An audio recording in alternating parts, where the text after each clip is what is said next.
Step one, wake up early, gonna rise with the sun. Step two, get some good, some food in you. Step three, think real hard about what you wanna be. Step four, everybody just do your thing.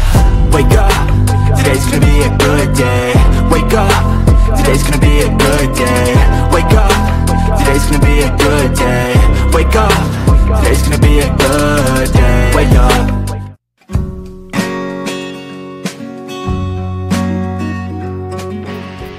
So what's up mga detective, pumunta nga pala kami ng Cebu para magbakasyon at puntahan ng iba't ibang tourist destination. Pero syempre first stop namin ay dito sa Cebu Mactan International Airport from NAIA. Samahan nyo kami, maglalakbay tayo. Let's go! Bago nga pala tayo magtungo sa travel vlog na ito, ay papasulyap ko muna sa inyo yung dalawang food vlog we made in Cebu kasi food vlogging nga pala ang main content of this channel. Kaya sit back, relax at gugutumin muna kita bago tayo maglakbay. At link in the description for the full food vlogs of CNT Lechon and House of Lechon.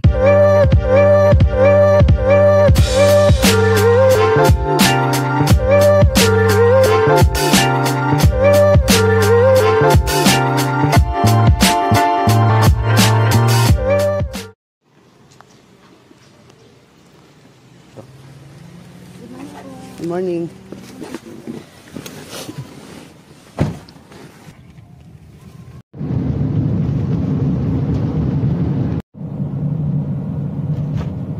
Nandito na kami sa NAIA Terminal 3 at kung first timer ka at wala ka naman dalang maraming gamit na kailangan timbangin ay dito ka na mag-check-in. Online lang siya at wala pang pila. You just need to enter your 6-digit booking reference number and i-check-in ka na ng machine na ito sa flight mo. Ito na rin ang magpiprint ng physical ticket mo. Sa nagtatanong kung saan makikita ang booking reference number ay ito ang sample ng booking na makikita mo sa email mo at ayan, nakabilog na ito. Usually, it won't take a minute to process this and to print your tickets. Pero kung may dala kang bagahe na madami and or mabigat ay kailangan mo pumila sa counter to check in there at timbangin at check in din yung mga gamit mo. Balik na tayo dito sa self check-in na kahit grade 1 ay kakayaning gawin ito at napakabilis at hassle free pa. Another tip lang ay dapat agahan mo. At least 2 hours before your scheduled flight, nandito ka na dapat sa airport at ginagawa mo na to. Kapag inabot ka na ng last call ay hindi ka na uuubra mag self check-in dito at pupunta ka na sa mga counters. Makikita nyo naman sa likod ko yung mga counters. Konti ang pila pero kadalasan dyan mahaba. Siya nga pala, at least 2 to 3 times a year kaming nagta-travel by air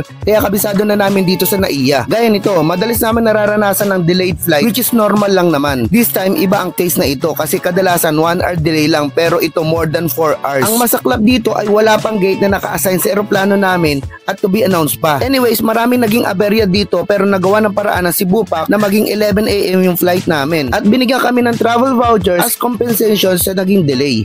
Thank you very much for your patience and understanding, and have a safe flight ahead. Moving forward, isang malaking saludo sa Cebu Pac for their swift action and thank you for the free travel vouchers din. Sa mga first timers, kadalasan ay sasakay ka ng bus para ihatid ka sa assigned plane mo. Pero dito sa flight namin ay hindi na kailangan at direkta na kami sa eroplano. Sa comment section pala ng airport vlogs ko, marami nagtatanong kung magkano ang bayad sa bus. Libre lang po yan mga detective. At dahil nga ginawa ng paraan ng Cebu Pacific yung flight namin, ay nalipat kami sa pang-international na eroplano na mas malaki from a domestic one na mas maliit. Actually, first time ko din sumakay sa ganito kalaking eroplano. May tatluhan na row dito sa gitna.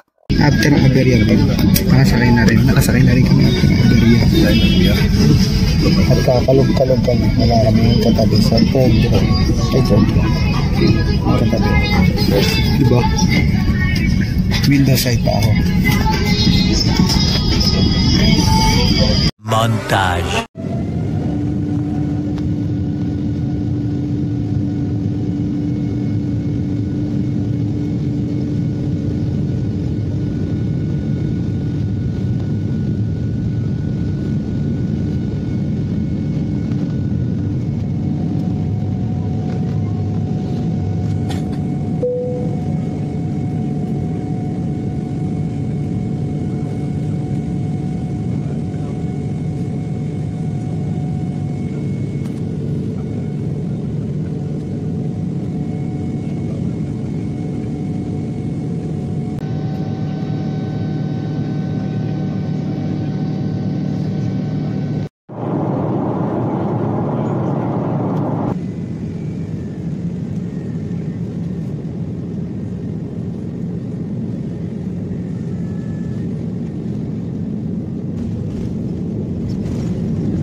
dito ng iba pakakain natin.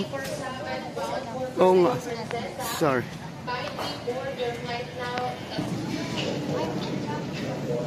But if I lay down and I play dead and I stay dead, maybe you'll get sick of being the monster out of my head, under my bed. Think you're something out of my nightmares, standing right there. But if I lay down and I play dead and I stay dead, then will you get bored of killing me? Silhouettes of you are like a taunt. Never really know just what you want. With you I don't ever feel calm.